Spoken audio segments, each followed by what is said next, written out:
HARK, we are here. It is time for yet another Star Wars Unlimited video. We got a lot to talk about. FFG had a big stream where they talked about the organized play program, and we've got a couple of previews to go over, and who knows what other shenanigans we're going to get up to in this video. So join me as we move on. Previews first, per usual, because that's what you all are really here for, and then we'll go over all the FFG stream stuff. Lots of cool things to talk about, very specific pieces of information that are very important for our game moving forward.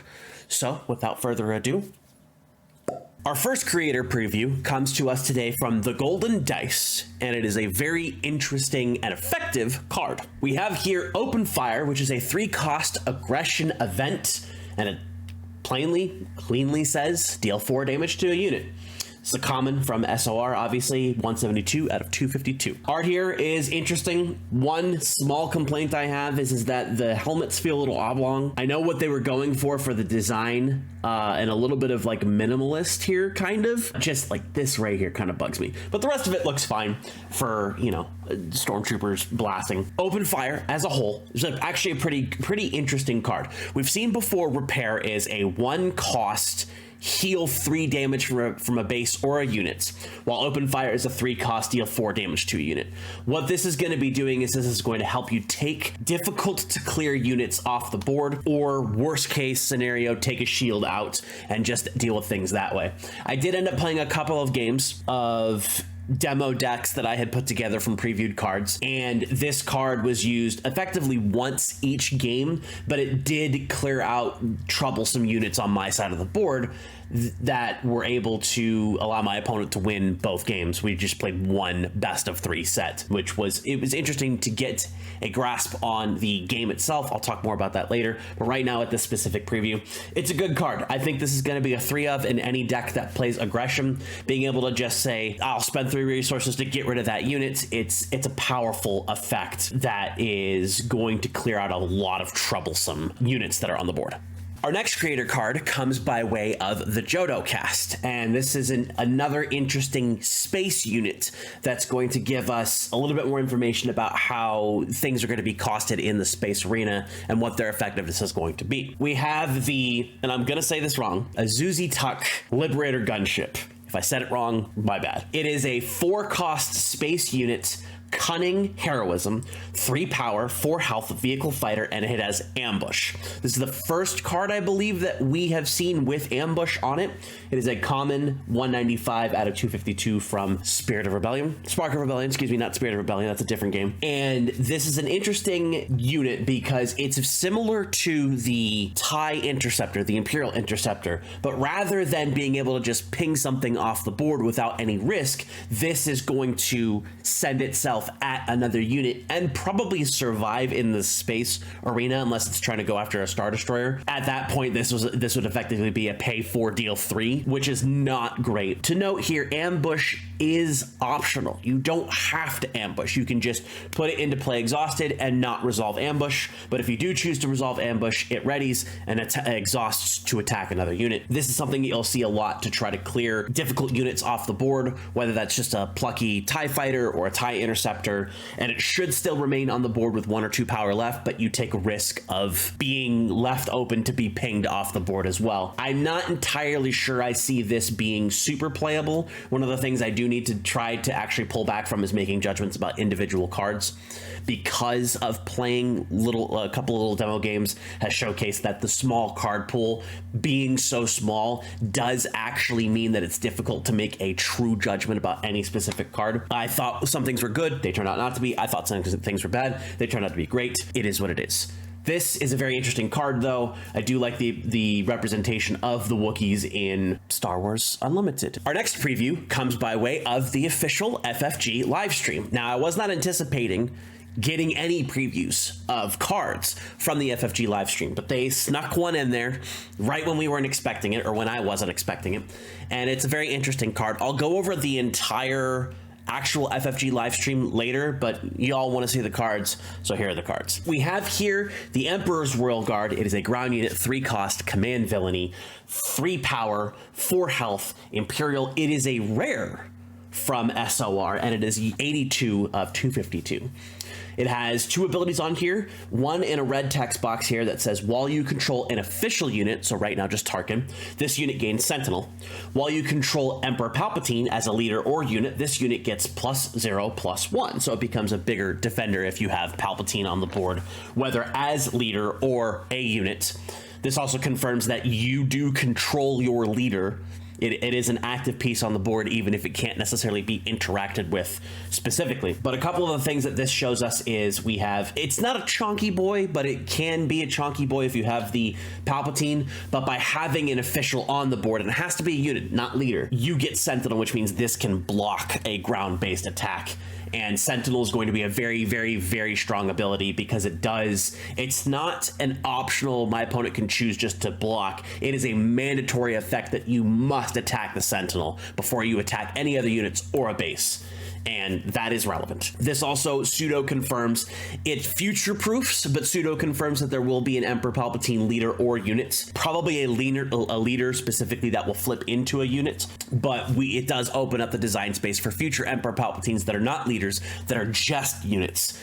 And we might see more going forward as we get through the other aspects of the other sets of the game. One of the things that they did point out on the stream itself was that they chose this specific path so that way it doesn't interact with Darth Sidious, it doesn't interact with Supreme Chancellor Palpatine, it doesn't interact with Senator Palpatine or any of the other Palpatines except for Emperor Palpatine, because that's when we saw the Royal Guards. Although we did see, technically, at the end of episode 3, the Royal Guards with Supreme Chancellor Palpatine, but was also realistically just the Emperor at that point, because he did declare the Galactic Empire at the end of episode 3 there. So interesting card for Command.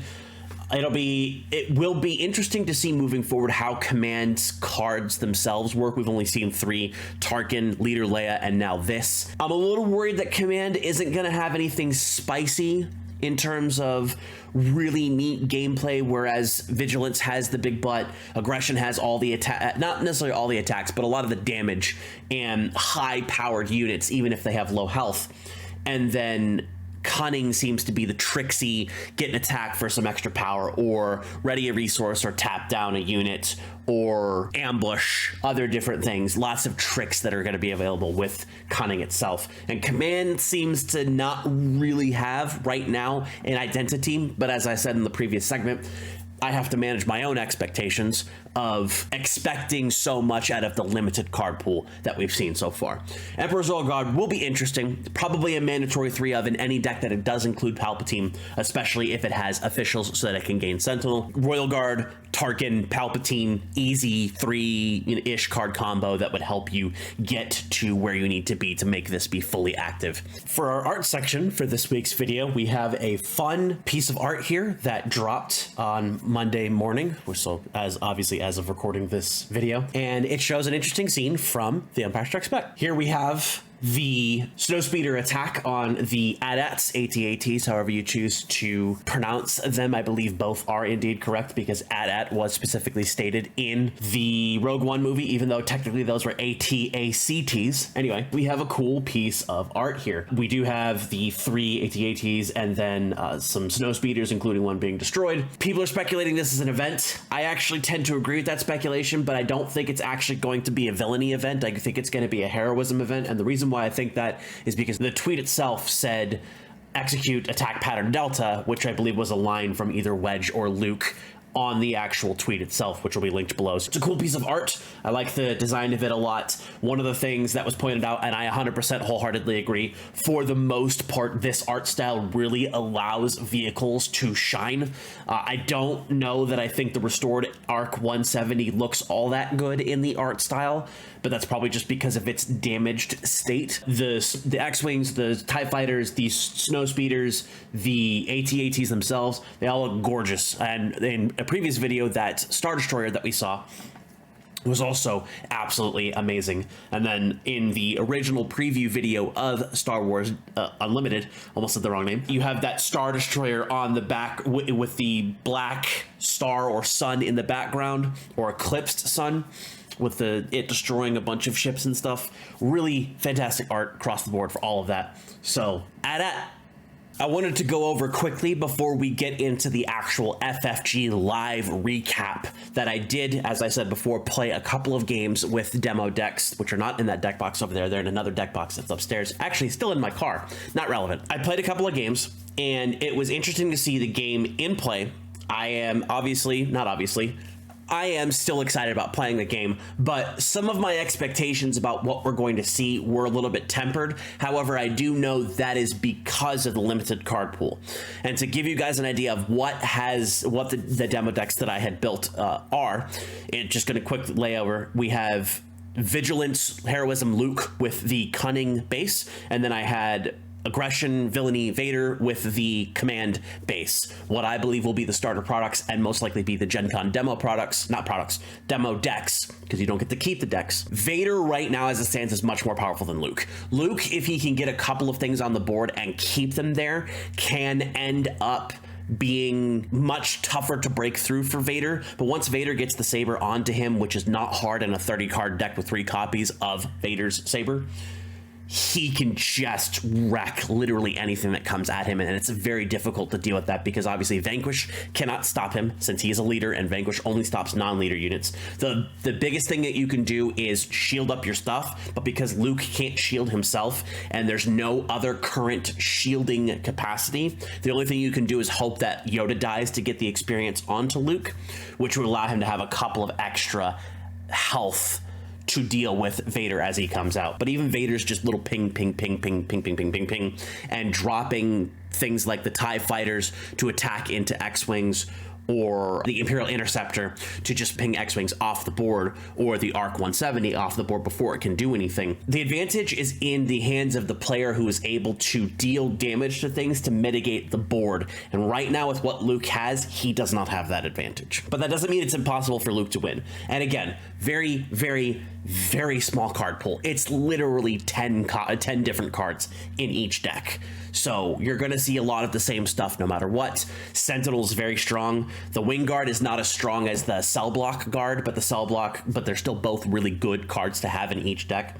Vigilance, I think, we've seen mostly Vigilance cards, and they are quite good, but stuff like the Consular Security Force, because it doesn't have anything on it to either force your opponent to attack it, or to protect itself from taking any damage.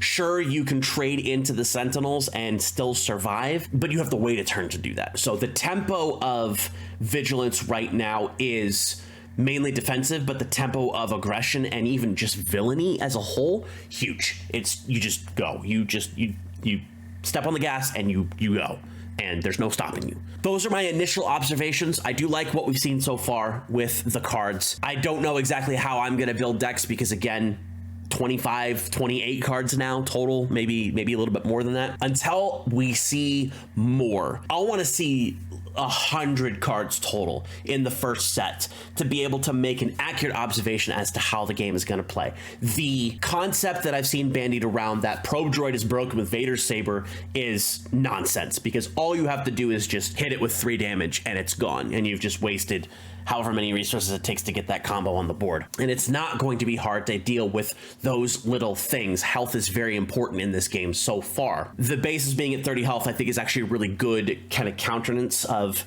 this is how fast the game's gonna go. 30 health is a lot, but it's also not a lot in the grand scheme of things if you can get those big attacks out with something like Vader, or just a bunch of attacks out with smaller units that just TIE Fighter, TIE Fighter, TIE Fighter, TIE Fighter, TIE Fighter, stuff like that, right? We'll swing into the next segment, which is the FFG Live Stream Recap, and you'll hear about how the casual organized play is going to work within Star Wars Unlimited. Last week, Fantasy Flight Games had their FFG Live, and Josh Massey, the organized play program director, manager, whatever, and Tyler Parrott, senior game designer at FFG and also one of the designers for Star Wars Unlimited, went over the casual organized play information that we're going to have for Star Wars Unlimited going forward. Now, we know that they have their big C3OP, which is connect, collect, and compete. And realistically, what they were going over was the first 2 aspects of that the connect and the collect. So one thing they did say right off the bat is that at another stream date, they will have organized play kits ready to be opened and showcased to the people that are watching the stream, so people can know what they're going to be getting into. Josh did specifically emphasize that the organized play kits and all these other things will have unique treatments of cards. They will not have unique mechanics, which is a very important point of order for players who are worried about things like Digimon and Dragon Ball Super style promos that are very important in organized play. That's not happening here. It's just unique treatments, alternate everything for the cards that we can already get out of the boosters. They did dictate to us that a pre-release will happen before each set release, the week before, and it's not limited to just the first set, Spark of Rebellion, and the opening of Star Wars Unlimited as a whole. It is a plan that is designed for the entire lifespan of the game. A pre-release will hit the week before regular set release. You'll go in, you'll do a sealed, you do the fun stuff, basically the way that Magic does their stuff right now. Stores will have all the items necessary for a pre-release, so they'll have the packs, they'll have resources, they'll have anything that's necessary for a player to actually crack open packs and play the game itself. They did give us a tiny bit of a sealed breakdown. It will be 6 packs. You open up your packs, you build your deck, and you play the game. They didn't give us any information about how the packs are distributed, how they're going to come, if they're going to be a booster box or a separate pre-release kit like they do in Magic the Gathering. They didn't give us any information on how aspect penalties work or any of the deck sizes, but that is something that might be coming in the future. Pre-release kits will have the rules in case someone coming in doesn't know how to play the game, which might actually be a common experience. A friend brings in another friend, or somebody brings in another friend that says, hey, come check this game out with me. Pre-release, super easy to play. We'll have the rules there. Come on down, right? The casual side of the organized play experience is focused on the local game store level, which is super important. You want to be able to go into a store, have a fun experience, be able to do whatever necessary to get things done. Yada yada. They did go over a little bit of what the weekly play program kits will include and what they will entail. They're intended to be done as a weekly event, which means a store can get these and run an event every single week. Stores will run weekly, and this is the most accessible level of organized play for players to come in and just do things. One thing they did specifically go over is that playing the game itself is not necessary to participate in weekly events. Building, trading, conversing about the game, all of it is considered participation in the weekly events. Sometimes people can't get into play for the whole time. Sometimes people just want to go in and get new cards or get the unique treatments for things that they want, trading with other players, deck building, all of that is considered participating in these events. The kits provide a 3-card booster pack for people that engage with the weekly event. This includes unique treatments specifically for the weekly kits. Again, no mechanically unique designs. The next step here is the store showdown. It is a tournament, but still in the casual tier. It's a place where players can show up for their first big event to get a feel of what the tournament structure will be like at the above levels. And there's participation prizing and also winners prizing. The goal of this is to come out and have somebody be able to just jump in, play in a tournament, get a feel for how the tournament rules are going to be, the pacing of the game, and decide if that's going to be for them or if they just stick with the weekly events, store showdowns, so on and so forth. This is going to be an interesting opportunity for tournament organizers and judges to be able to dictate what those store showdowns are going to be and how each of those are run, and give players an opportunity to, like I said, get the feel for what all that is going to be. The focus out of the gate is getting people in the door and excited about the game and playing the game with local groups. We did get a notice from chat. One of the moderators as part of the YouTube channel was letting us know that draft rules will be showcased in a future stream. And there was a program notice from Josh and Tyler themselves saying that they did not have any promo cards on hand to showcase because they wanted to show not just a digital art piece, but also a whole total physical card in hand, and they don't have those as of yet. One big thing, super big, important, and also consternation point within the community that was revealed in this stream was the Uniqueness Rule. And this is probably the biggest piece of information that was given to us from this stream, and something they really wanted to make sure they had a reasonable explanation for, and that is the Uniqueness Rule. And the way that the Uniqueness Rule works is that a character can have the same name on the board as another character, but they have to have different subtitles. So for example, Leia Organa Alliance General Leader can coexist with Leia Organa Defiant Princess, but you couldn't have 2 Leia Organa Defiant Princesses on the board. When one comes into play, you have to choose which one leaves the field, which is very similar to Magic the Gathering's Legend rules, and I think is the best opportunity of uniqueness in this specific style of game. They went over a bunch of examples, but ultimately came up with the current unique rules because they support better gameplay and they allow more people to play the game, which I 100% agree with. The goal of the game was to design a buffet, not a meal specifically. It's a wide open playing field that allows players to do whatever they want and not a curated experience for the game. That's specifically from Tyler. They want to reward people for playing thematically, but not punish people for doing whatever they want. So ultimately, Tyler's breakdown of the uniqueness rule and how the design of the game came to be is another really good example of something I brought up in a previous video, that these people who are creating the game are very passionate about both Star Wars and card games. And it's a fantastic feeling to know that Tyler and Josh and Danny and Jim and Jeremy really want to get the point across that they know that these things are going to come up in play, and they want people to be able to have the most open avenue for playing the game and having fun with other players who are also playing the game. And again, as Tyler said earlier, not even just playing the game, but building decks, which is a viable form of playing the game, trading cards, which is a viable form of playing the game, play testing, having somebody come up with deck ideas and just going with it. All of that is an interaction with the game that is very important to keep the game going. One of the ways that Josh kind of was able to come to terms with the unique rule himself was everything in the game is a moment in time and not a consistent event that is occurring across the entire game. Tyler describes his interpretation where a character can have multiple versions of the board, but it is the same person just doing multiple things.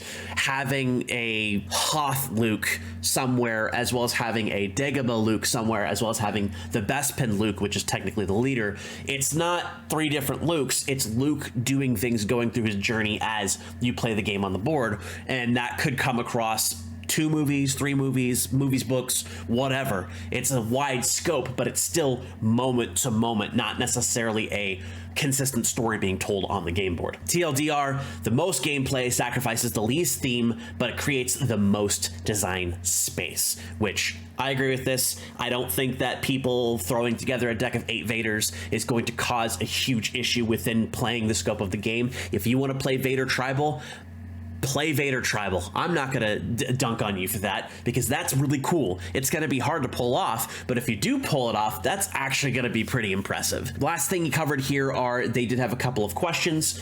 The weekly play format was one question. It's up to the store discretion. The expectation is for anyone participating, not just one group playing one format. Don't limit, but make sure people participate. And I think this is a very interesting point to open up the avenue that if some players want to play draft or sealed and some players want to play constructed, if you have enough players to support both groups, you can just play both groups.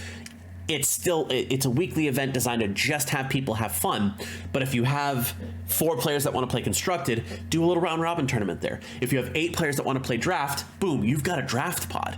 Each of those is a valid way to play the game, and for the weekly participation of events are a valid method of participation, as before, building a deck, so on and so forth. One of the questions, which was a really good question, was, is there going to be an option for demo decks to be available outside of Gen Con? Josh did go over one clarification of this specific issue. You don't keep the demo deck when you play. The only thing you get to keep is the event exclusive Vader and Luke alternate art variants for the leaders, but Gen Con is the first demo experience, and they're working with other conventions and other distributors to run demos anywhere and everywhere they can. I'm hoping one of those areas that they can do that in is the Game Center right up the street from me, so that way people who are local to Minnesota and people who are local to FFG's central experience can actually get in there and get those demos if they weren't able to go to Gen Con, such as myself. So, but Tyler's hyped for the game, Josh is hyped for the game, I'm hyped for the game, I hope you're hyped for the game too,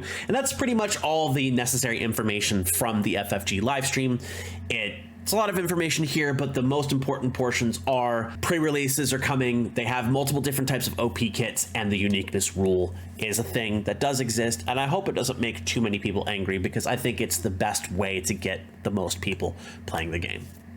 And that is all she wrote today for our video. Long video, but we had a lot to cover with that FFG stream, with our previews that we were able to see, and all the other little things that we covered within the video itself. Won't be as long a video next week, but hopefully I can at least talk about a couple of different things, depending on what we actually get informationally released. And then the week after should be another pretty solid video, because that should be, I don't know if it's specifically after Gen Con itself. The next week's video video won't be after Gen Con, but it will be covering the Gen Con demo video stream from FFG. So we've got lots of things going on.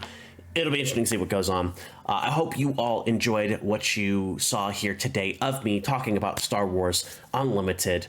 Let me know what you're looking for in the comments below. Let me know how you feel about the uniqueness rule in the comments below. It's a very divisive term, it's a very divisive rule, but I think that ultimately it is the rule that is right for this game going forward. And it does, like, I believe them, and I believe in the rule itself. It does give the most people the most option to play the game. So, like and comment on the video, subscribe to the channel, follow me on all of my social medias. I'm on Mastodon, I'm on Twitter, follow me on Twitch, where I do most of my gaming streams. Again, it's all Warframe all day, every day. Nothing new has come out that I really care about to play. So, that's it. That's me. That's you. Thanks for joining me, and I'll see you in the stars.